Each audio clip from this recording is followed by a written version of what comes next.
is satisfied within oneself after renouncing all wrong desires, because neither it is possible nor it is necessary to renounce right desires.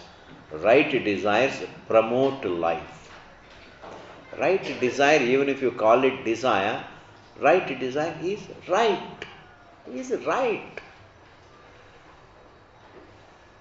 Desire itself doesn't make desire wrong. Wrong desire makes it wrong. Wrong desire makes it wrong. Desire itself is not wrong. Why? Because it's not possible. Because if I have desire just to live, desire to eat, drink, etc., these are all simple desires for survival. In fact, right desires are nothing but desire to stay alive and to be in good health and to live for a purpose. Desire to live for a purpose is right desire. What is wrong in that? For which I may require a few things, and those things I may desire. You see, desire is only need-based desires, you see. Need-based desires.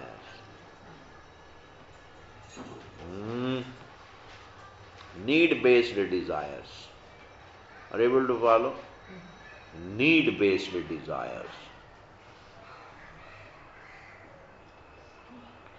Need-based desires are not a problem. All right, can you renounce needs? Basic needs, can you renounce? If we can't renounce the basic needs, then we can't also renounce the effort to meet those needs.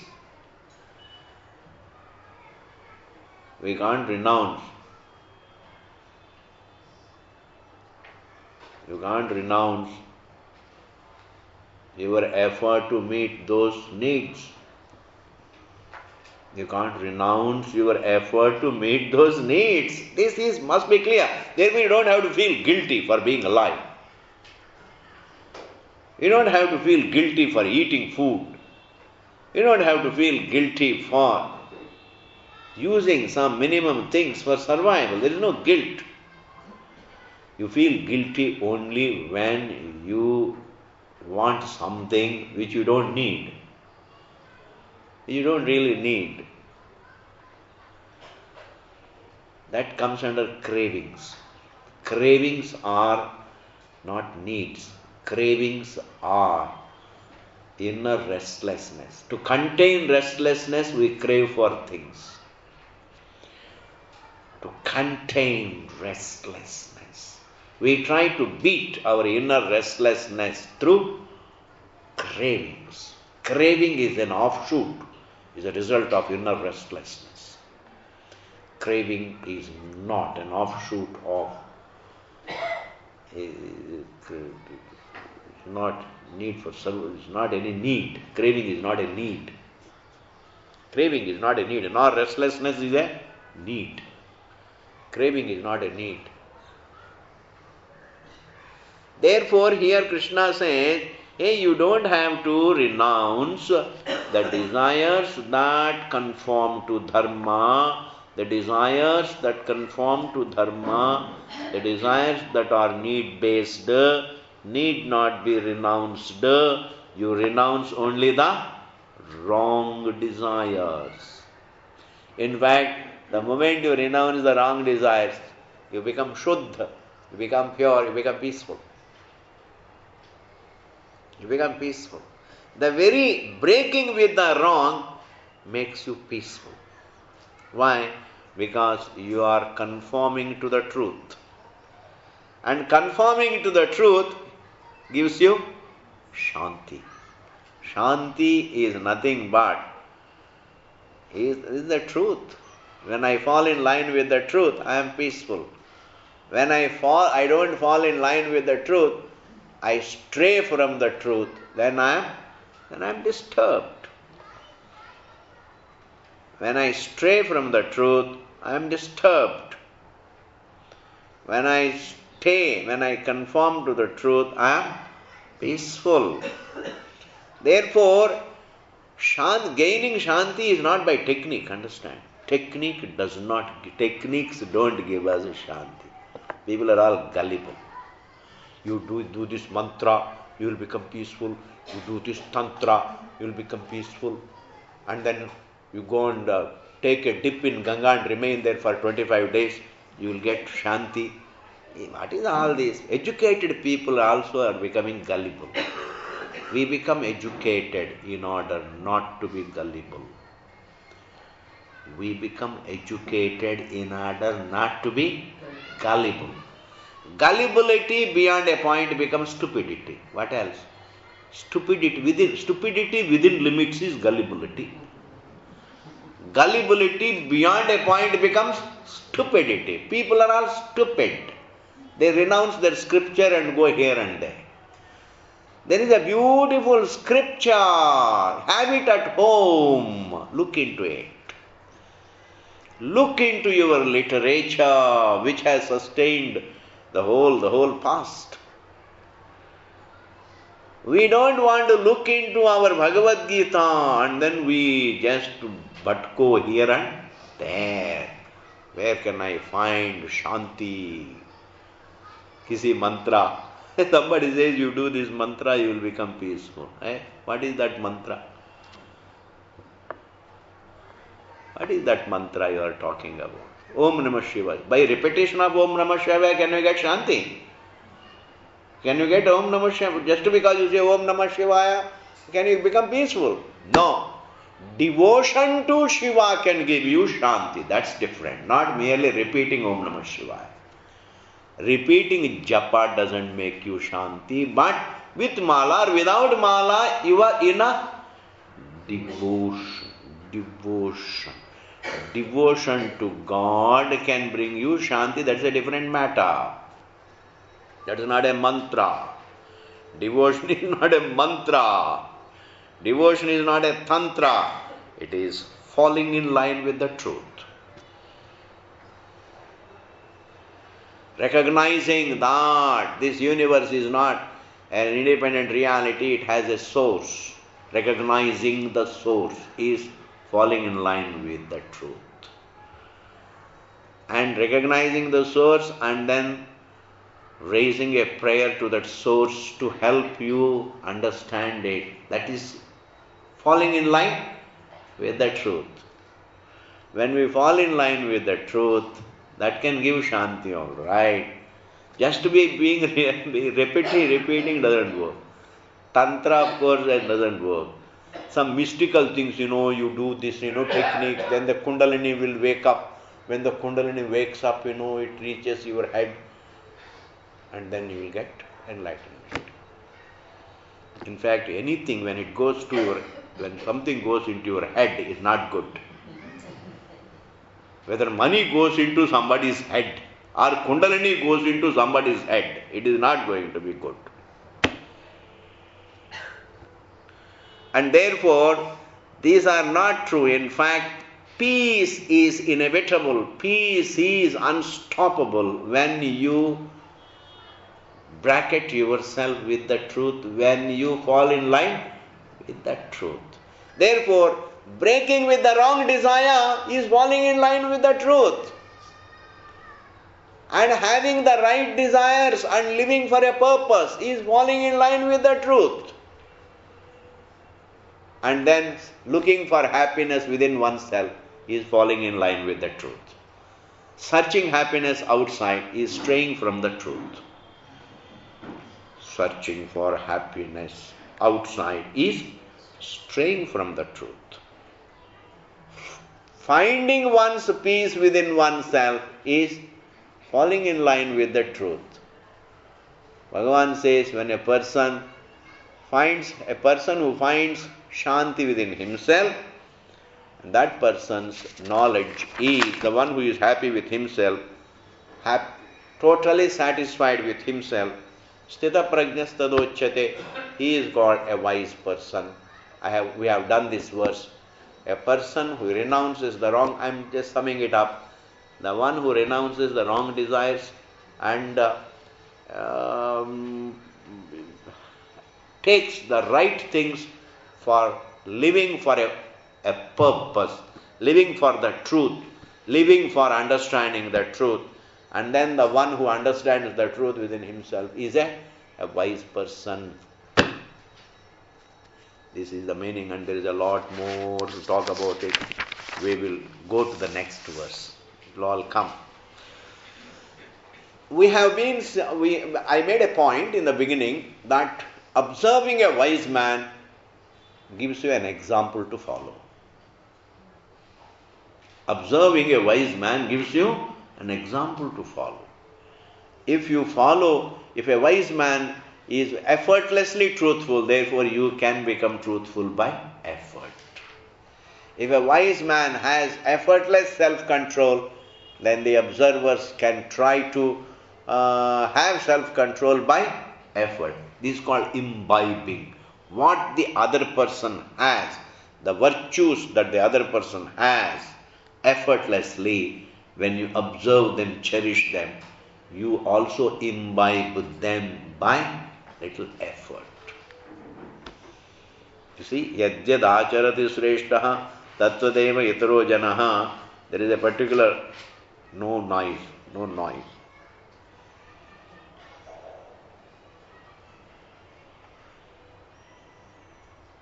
Yadyad acharati shreshtaha tattadeva itaro janaha.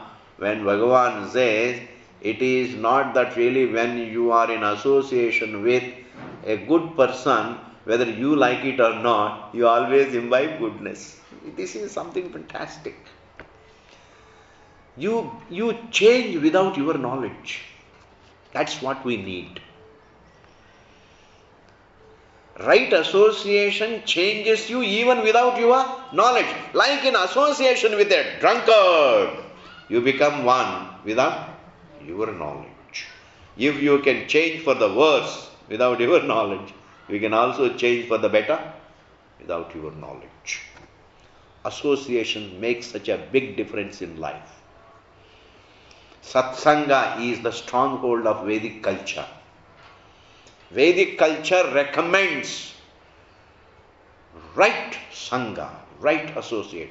You place yourself in the right association, the rest shall be done. The rest shall take care of itself. That is why even these English people, they were very intelligent people. The Britishers. They were very intelligent. That is why they say, you tell me your friend, I'll tell you what you are. You tell me who your friend is, tell me your friend, I'll tell you what you are. That means what? Definitely you must be having something common. Must have imbibed. Sangha is so important. That's why here Bhashyakara, Bhagavan is giving the description of a wise person, so that when you think of a wise person, when you think of a jnani, when you think of a right person, a right human being, a thinking human being, a human being who falls in line with the truth, that when you think of that person, you can imbibe the qualities. Therefore, there is nothing wrong in what we hear in our culture.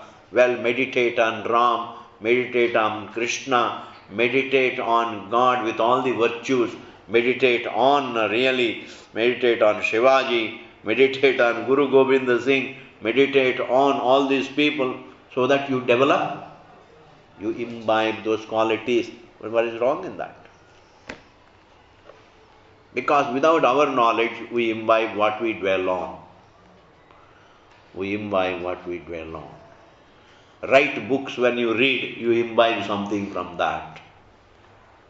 Right association gives us, that's called sanskar. But anyway, here a jnani is described. Now we are going to see the next verse. In fact, the best way of teaching is by example. Where there is example, there is no need for words. Where you don't set an example, you go on teaching, and you don't set an example, your words fall flat. They will say, Mummy, sun sun ke hamara kaan to pak gaye hain. If the mummy goes on giving lessons to the children, aisa karo, aisa mat karo, aisa karo, aisa mat karo, aisa karo. Then the children will say, Hamara kaan pak gaye. अब ज्यादा कहेंगे तो हमारा जो that particular thing, that's eardrum, it will be affected, therefore. Karanakat. Therefore, the best thing is set an example. If you care for your children, set an example. Don't talk. Set an example. You renounce the wrong, they will renounce the wrong. You can never teach somebody without yourself making a sacrifice. Eloquence never is not adequate. Eloquence is not adequate. Mahatma Gandhi, I don't think, was ever eloquent. Neither his writing was eloquent, is unintelligible. His words were flat, but yet he was straight in thinking.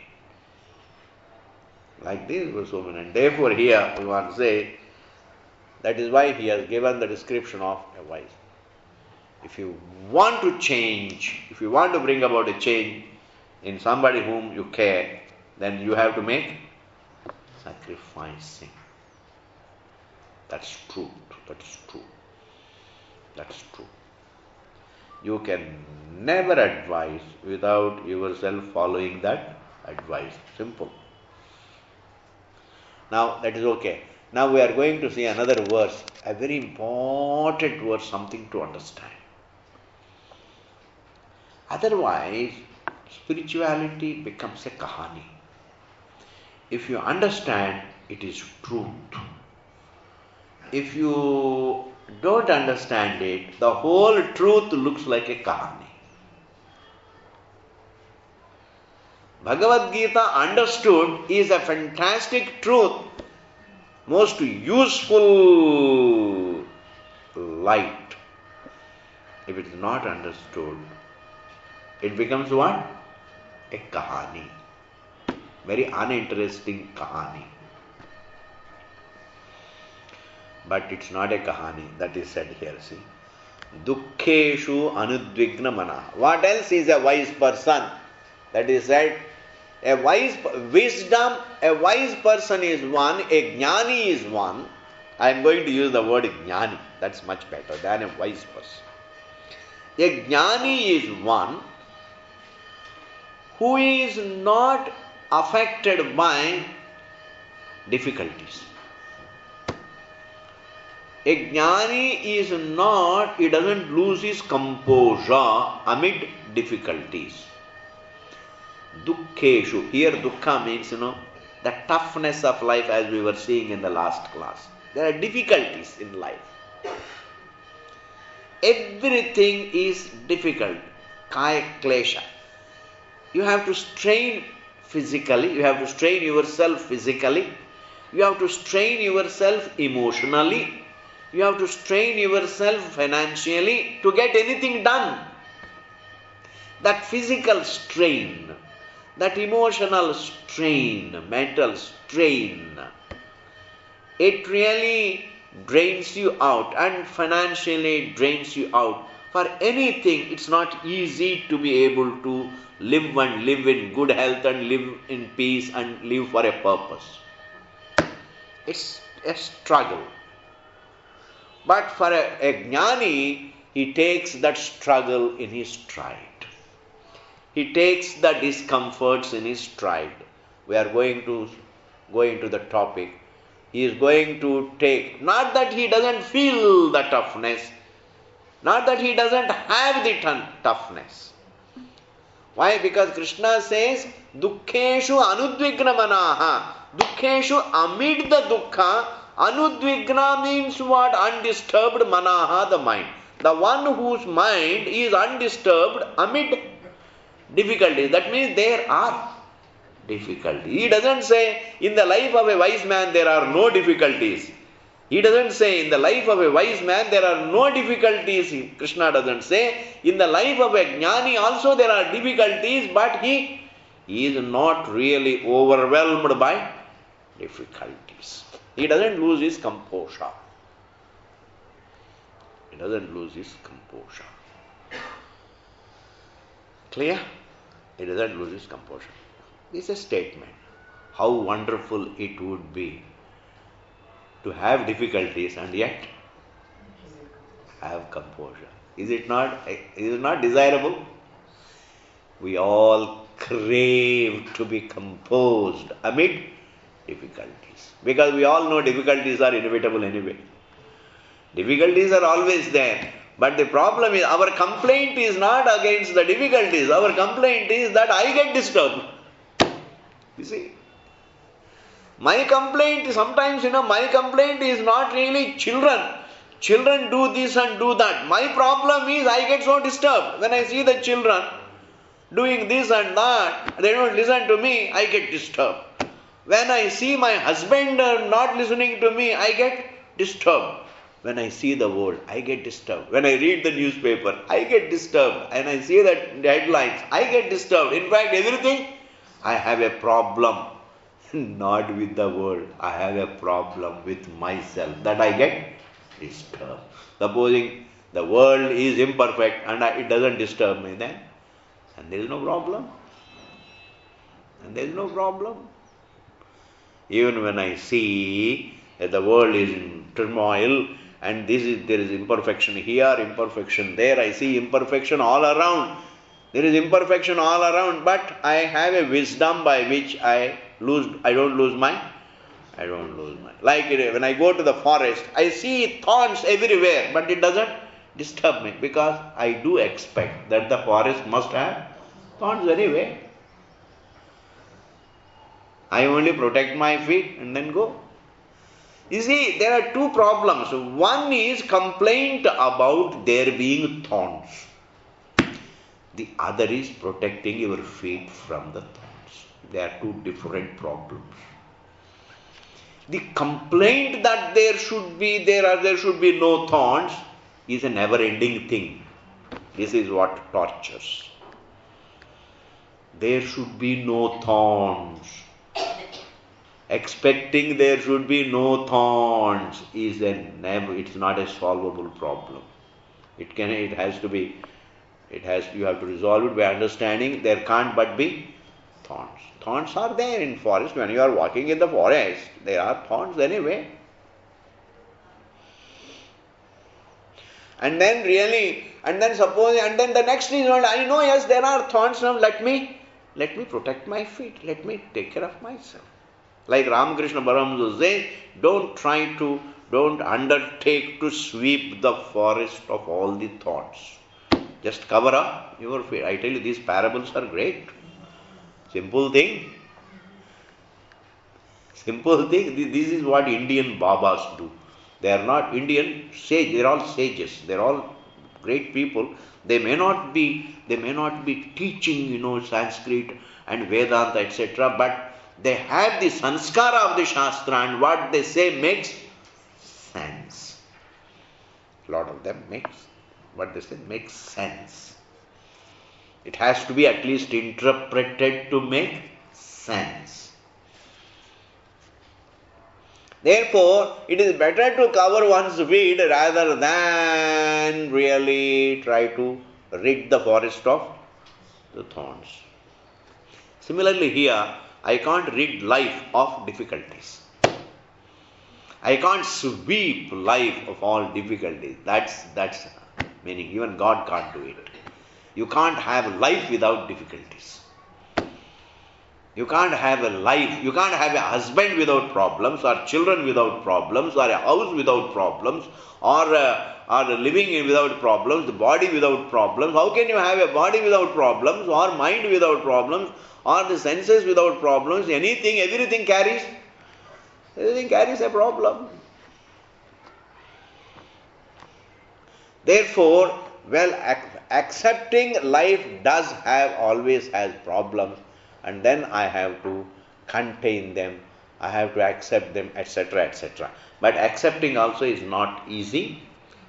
Bhagavan Krishna says, a wise man is free from the difficulties, not because he accepts them, but because of some other reason. He sees the difference between the problems and himself. We'll go into the topic Aram se. This much you understand. He sees the difference between the sensations, the feelings, the sensations. Every problem is in the form of a sensation. It's a sensation. Like heat is a sensation. Cold is a sensation. Ruggedness is a sensation. These are all sensations, perceptions. The better word for all the sensations is perceptions. I would like to call them sensations. Heat, cold, ruggedness. Even somebody insults you, it's a kind of an emotion, it's kind of a feeling. So thus life does bring lot of difficulties. Those difficulties are mostly in the form of sensations. Even the tiredness of the body is a kind of a sensation. Fatigue is a sensation.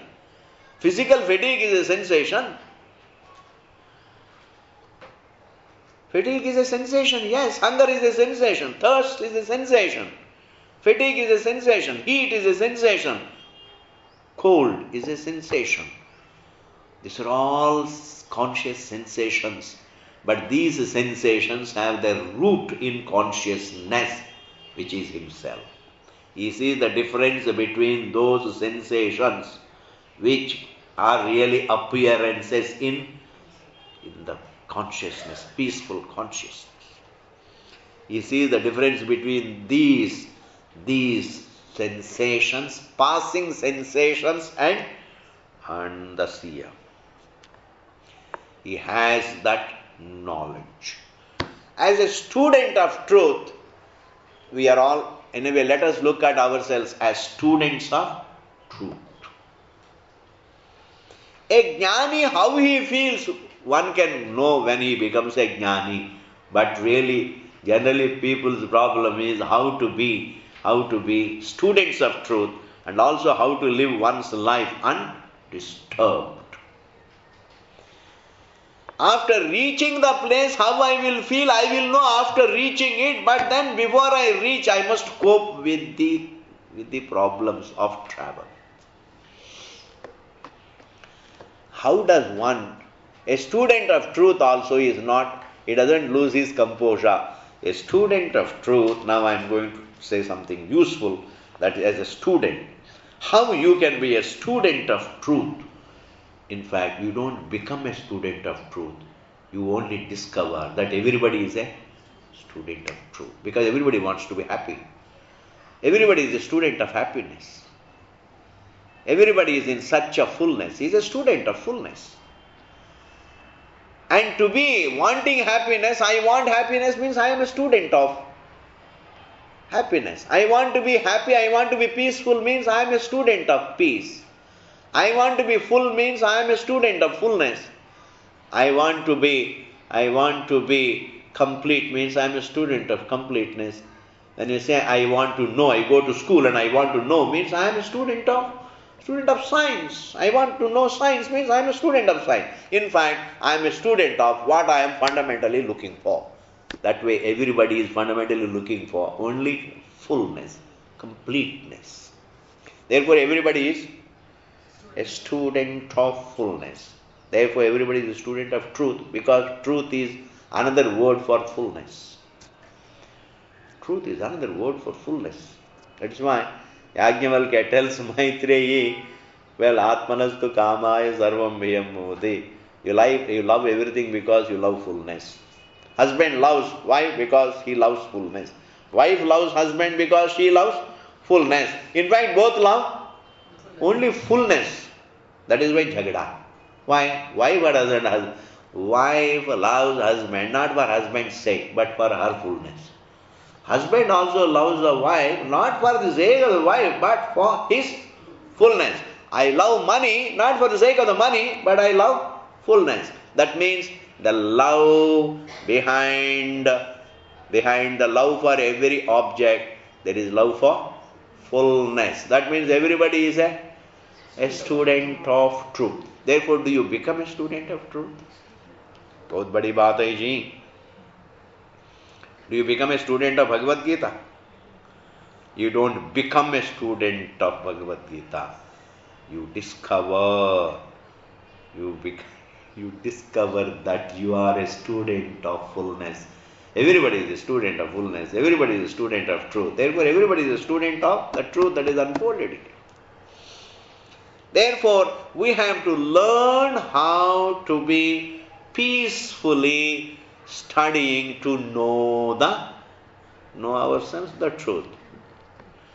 As a student of truth, I have duties also to perform. I cannot live my whole day studying the scripture.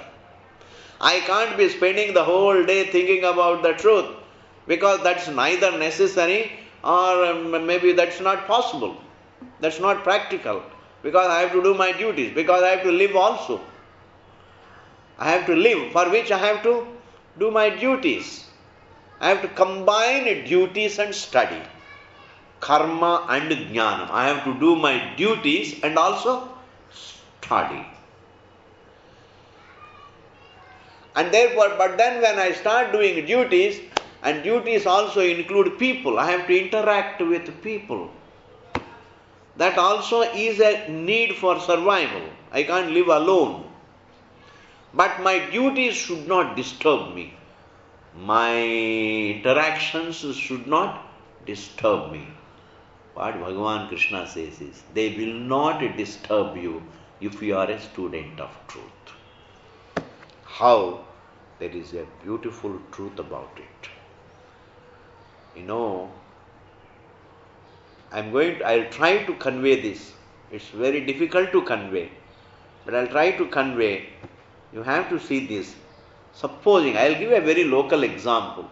Supposing you are going to Gangotri on foot, because a lot of people try to reach, like Vaishnava Devi temple, let us say, or I have never been that side, but let us take this example of Gangotri. You want to reach Gangotri walking, okay? There are people who still want to make it a yatra by walking. At least it is good for your health. There are people, when nothing works, every doctor has failed. He has seen every doctor to minimize the weight, but no doctor has helped, nothing has worked. Gymming has not worked. Walking has not helped. And this naturopathy, that is paying bills for what you don't eat, has not worked. Nothing has worked. Then ultimately some Swami says, you undertake a yatra to Gangotri. Walking jaake aao, you'll be alright, I'm telling you. Yatra succeeds where everything else fails. Pakka, you take it from me. You walk. You lose more, not only physical weight, you lose your mental weight also. The mental overweight also will be gone. You will come back thinner and humbler, therefore more peaceful. Anyway, when a person has so much of Shraddha to the river Ganges and goes to Gangotri, on the way the path is very rugged. But you know you are going for yatra. What is your attitude towards? Do you feel the ruggedness or you don't feel it? You feel the ruggedness, but still it doesn't bother you.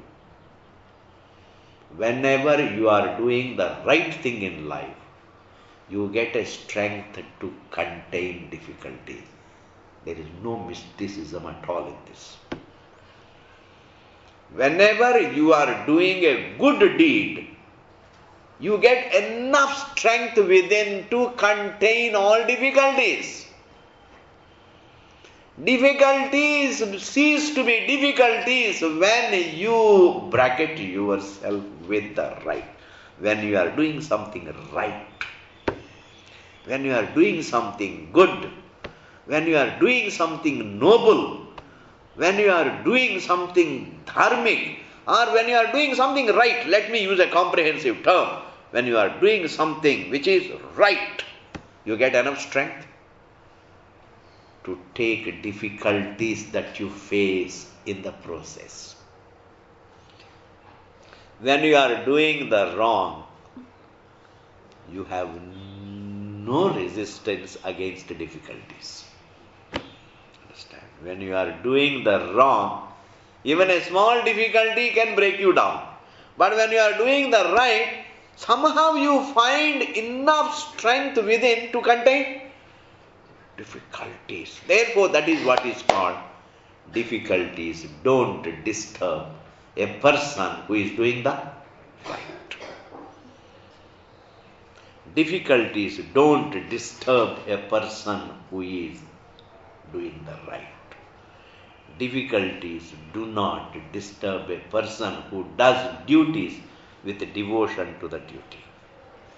But supposing a person is doing duties reluctantly, as though something has been imposed, that means there is no inner right attitude. He is doing actions, he goes to office or he does some work at home reluctantly. When you are doing something reluctantly, when you are doing your duties reluctantly, you don't have inner strength to contain difficulties. You break down in the face of difficulties. Where from does one get that strength? When you are right, you become strong. What does that mean? What does that mean? When you are right, you are strong. What does that mean? I say, when you are right, you are falling in line with the truth and you are strong. Truth is strong. Understand? Truth is strong. When you are right, you are falling in line with the truth. And truth is strong. What else is strong in this world? When you are truthful, you are strong. When you are honest, you are strong. And when you have right attitude in your mind, you are strong. As a mother, you are with great love for your children, you are doing your duties, and then really you want to serve even the elderly people with great attitude, and then in the process you may have to cook also, and then you may have to do this also. Does it really bother you? No. Nothing. Why? When I am right in my heart, no difficulty is ever felt. Meaning what? Difficulties I may face, but they don't disturb. If I am reluctant, I tell you, not only the difficulties disturb me, even the non-existent difficulties also disturb me. जो मुश्किलें नहीं है, I start feeling them. I start feeling even the difficulties which are not there. Therefore, what is it really that makes us undisturbed by the difficulties? What can make us undisturbed by the difficulties? When we are right. That is the teaching. That is what can really help us. When we are right. And right means what? Right values, right attitudes, right purpose, right way of living, right food, right values, right attitudes, right disciplines, right pursuits makes us more strong, and we will not be And if a person is pursuing the truth, what can be more right than be a student of the truth? What can be more right than being a student of the truth? What can be more right than being a student of truth associated with the disciplines and values? And supposing you have devotion, like Sudama, think of Sudama.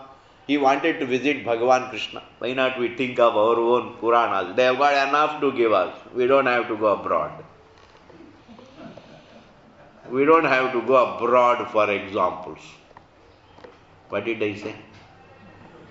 We don't have to go abroad for examples. We have got enough of. When Sudama went to see Bhagavan Krishna, did he have a smooth, very easy travel? How much he had to rub it out? How much nearly even his feet were bleeding? Did he make him cry? Did the difficulties make him cry? All the time he was in ecstasy. Yes. He was all the time because he yatra. For him, even though his wife said you go so that you can get something, Sudama never thought I am going to get some money or anything. He said, Hamara to yatra hai bas. To yatra hai. This is a perfect example of Sudama. Listen to your wife and then do what you want to do.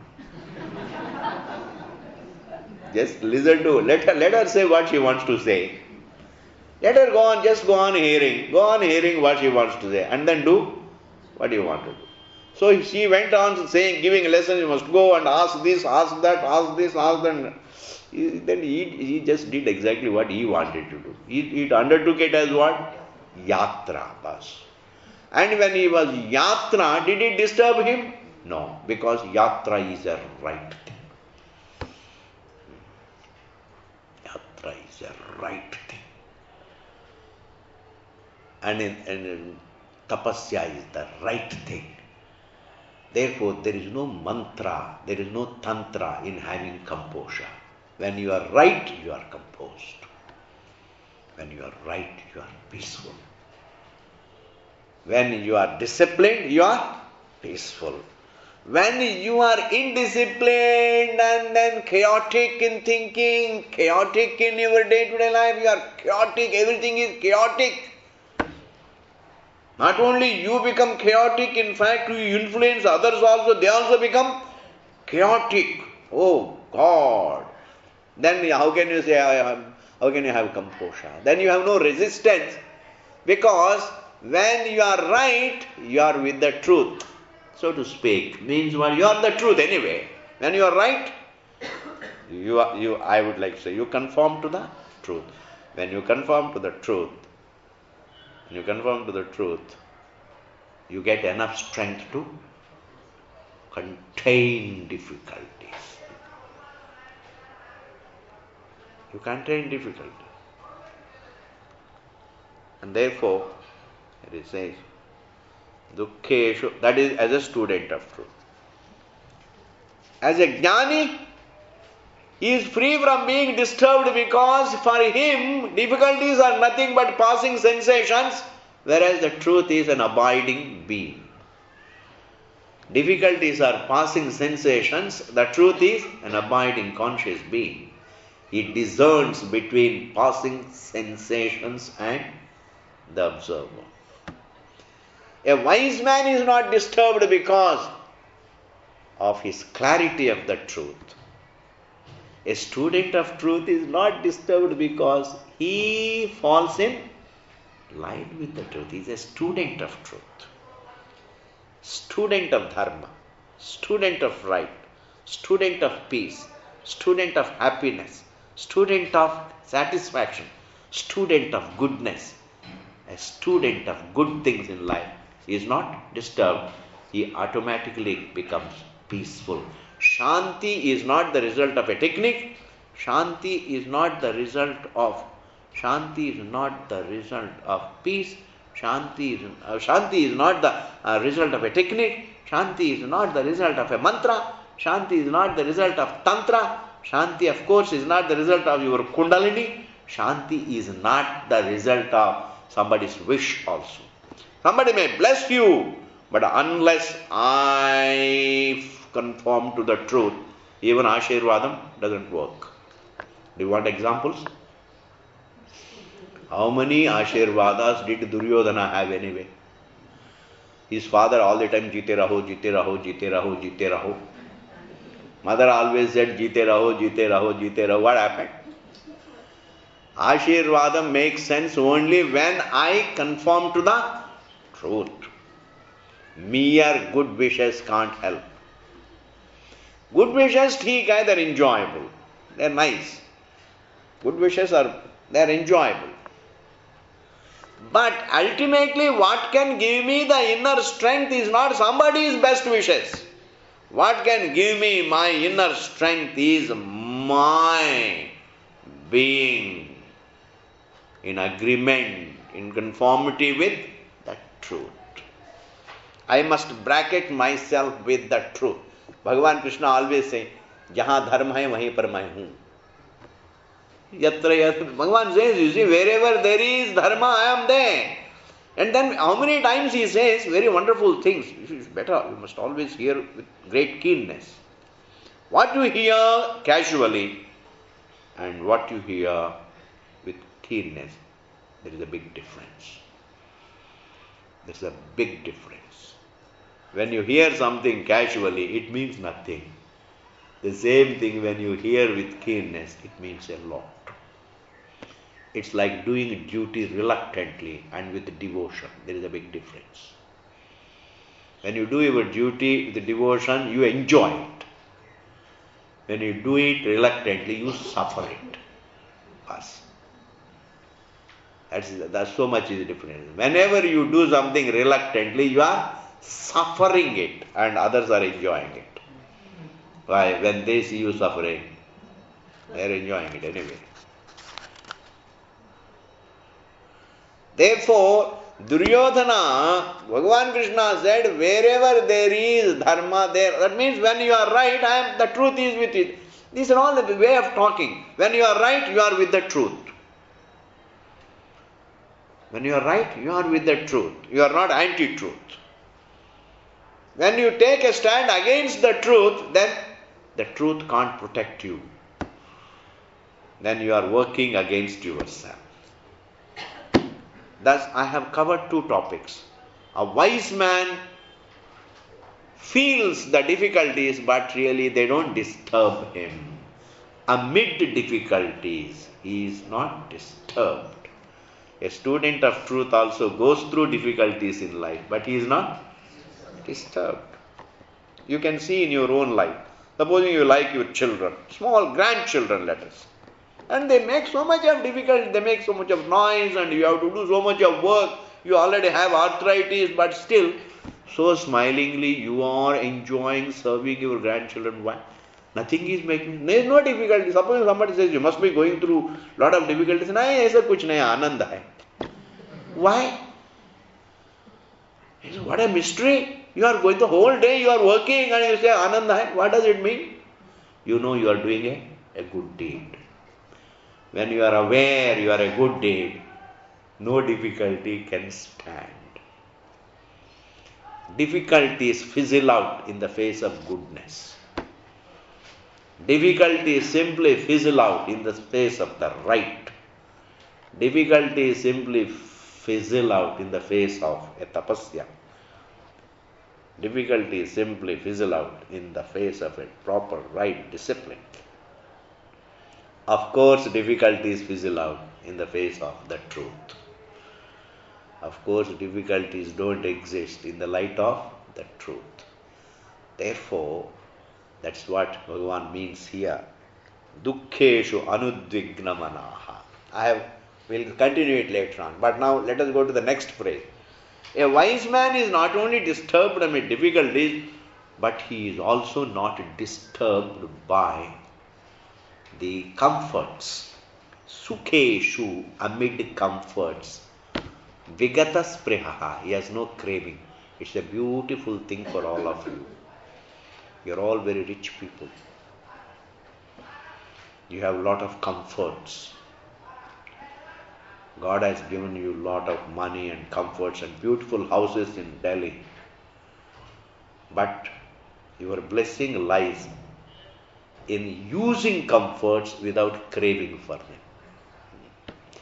Use them for healthy survival. But don't look upon them as an answer to your search. Comforts are a means to survival, but not an answer to inner search. Objects are never an answer to the inner search for fullness. Is not an answer. Therefore, here Bhagavan says, Sukheshu Vigata Spriha means a jnani he may live amid pleasures, but he doesn't have spriha. Generally, what happens, it's very, very true. It's very true that when you have lot of comforts around, not only you crave for them, your craving for them grows. Your craving for them grows. Is it not true? Association with the objects of pleasure, somehow or other, it fuels. It fans the inner fire of desire. And Bhagavan himself has made very clear anyway. Sangat sanjayate kamaha kamat krodho vijayate krodat bhavati sammoha etc. etc. Bhagavan has given really that chain reaction. But one thing, the very first statement of Bhagavan is very interesting. Sangat sanjayate kamaha.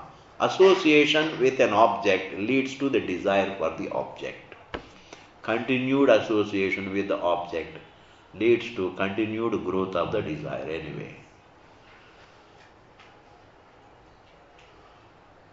And therefore, but what about a wise man? A Brahma, a jnani is one, a thinking man is one. He may live amid objects. He uses the objects like anybody. He is a practical man. He uses them for his healthy survival, but doesn't allow any craving in the mind for them. He doesn't allow any craving. Supposing he craves, he allows the craving for them, then it's a problem. Then pleasures become a problem. Pleasures are a blessing. Comforts are a blessing minus craving. But comforts become a curse if they grow, if they develop craving, if they enhance, they promote craving in my mind. If they excite craving. If the comforts excite craving in my mind, then it's not a right thing. Because craving makes man uncomfortable. You can never fulfill craving. Because the more you fulfill it, the more you feed it, the stronger it becomes, like fire. The more you feed the fire, the more it blazes. This must be looked at. And now, somehow, by the same logic, when I am right, I have the strength not to crave. When I conform to the truth, that truth doesn't allow craving. Understand this. When I am wrong, I crave. When I am right, I have no craving. Therefore, in being right itself, having a right attitude, having a right value, having a right discipline, having a right pursuit in life, itself gives me inner enough strength to contain all the craving. If I can contain the difficulties, I can also contain the craving. And what contains the craving is not the will. What contains the craving is the conformity with the truth. बहुत बड़ी बात है जी, बहुत बड़ी बात है. It is not the strong will. It is not the strong will. Will also breaks down. It is I fall in line with the truth. When I fall in line with the truth, what is falling in line with the truth means I live my life for the right purpose, with the right values, with the right attitudes. And if I'm not jealous of somebody because it's not a right thing. Everybody has a right to live. I have a right to live. Let all be happy. Sarve bhavantu sukhinaha. That is being conforming to the truth. If somebody is happy, I don't feel jealous. If somebody is growing rich, I don't feel jealous. And then I live a life for a right purpose. The right purpose is only then trying to find happiness where it is available rather than groping for it where it is not available. Therefore, my conformity with the truth not only gives me enough strength to contain difficulties, the ruggedness of life, but also it helps me to contain craving. Therefore, what can help us contain craving? Not the strong will merely, it is conformity with the truth. Therefore, as a student of truth, it is not possible to have craving. Understand? I have said very big thing. As a student of truth, you may have desire for objects for survival, but not the kind of craving by fulfilling which you think you are going to be happy. That kind of craving is slowly settles down. Cravings slowly settle down as you become more and more, as you become more and more a student of the truth. As you start falling in line with the truth, as you become associated with the truth, as you become more and more truthful, the cravings subside. Nothing can tackle craving other than the truth. What did I say? Nothing can tackle craving. Don't say Kundalini Yoga rises and it goes into the mind, then all your cravings come to an end. These are all even school boys can. Do you think that craving is so weak that it can be tackled by anything short of the truth? Is it so easy? People say they always want some, what we call some mantra, tantra, some technique, some pranayama, etc. They say, all that you breathe in and breathe out and then you will get the nectar of peace falling on your palate and then you will get liberated. What is all this? They say breathing in and breathe out is good for your lungs and nothing more. Pranayama is good for your body, good for your lungs and that's it. And don't make a big issue out of it. It's good for your health. But if you have a craving, then there is something else. Then I have to understand the truth. The truth is what? My fullness doesn't lie elsewhere. It is within. I have to look at myself. That truth I have to look at. We'll continue it later on. And then Wednesday there will be no classes. Wednesday, happy Holi. May you all have a wonderful Holi. Enjoy your Holi. And then classes will continue from Thursday onwards. Then just Wednesday we will not have classes. Om Purnamadaha Purnamidam Purnat Purnamudachyate Purnasya Purnamadaya Purnameva Vasishyate